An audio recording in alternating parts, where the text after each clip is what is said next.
Have you ever wondered what would happen if the global shipping network just stopped? Today, we're digging into the incredible story of Hanjin Shipping, a true titan of the seas whose sudden collapse literally left billions of dollars in cargo stranded and sent massive shockwaves through the entire world economy. Okay, so let's just jump right into the middle of the chaos.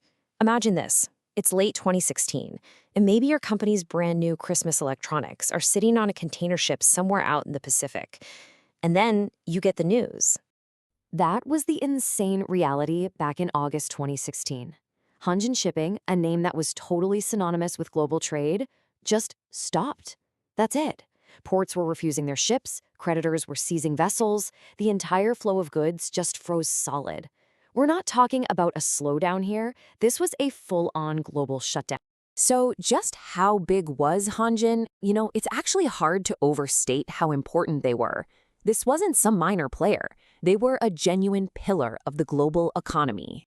At the time it all went down, Hanjin was the 7th largest container shipping line in the entire world.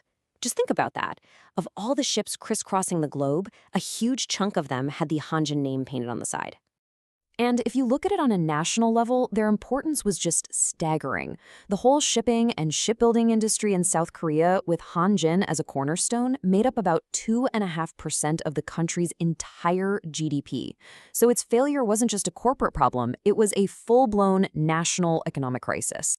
So the big question is, how does a company that was a global force for almost 40 years just vanish? I mean, look at this timeline.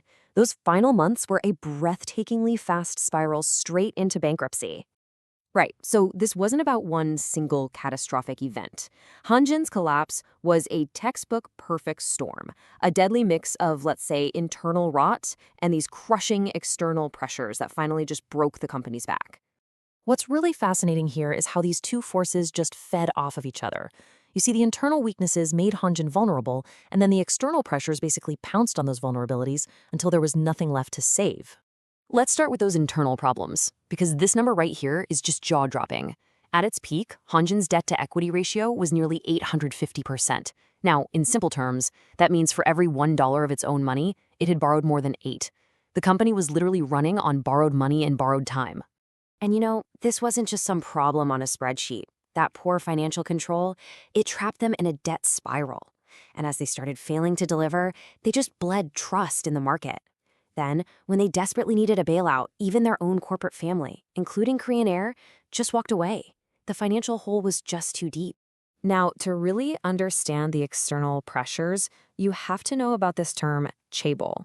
Hanjin was part of one of these huge family-run conglomerates that are deeply, deeply intertwined with the South Korean government and its banks. For decades, that connection was a major strength, but for Hanjin, it was about to become a fatal weakness. The state-owned Korea Development Bank, which was Hanjin's main creditor, pretty much laid down the law. They had 3 non-negotiable demands if they were going to give any more funding: join a major shipping alliance, slash your debt, and cut your charter fees.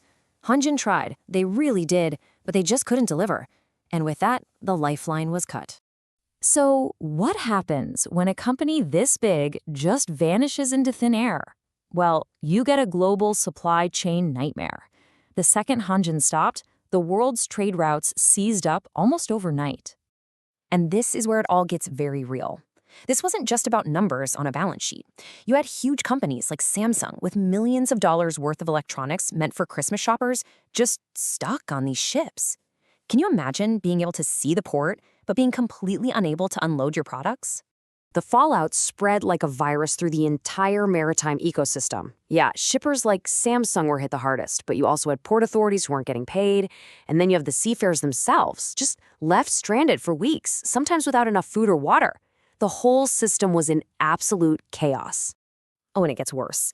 Even when a ship finally managed to dock, the cargo was essentially held hostage. Shippers had to pay these huge, unexpected fees, sometimes over 50% extra, just to get their own goods back.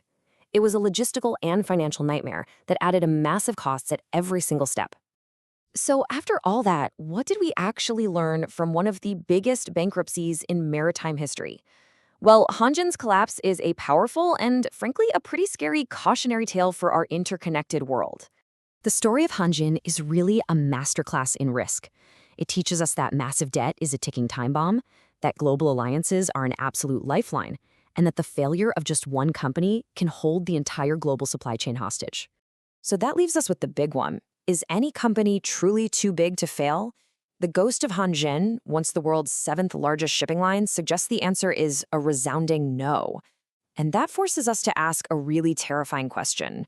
Just how fragile are the systems that bring us everything we use every single day?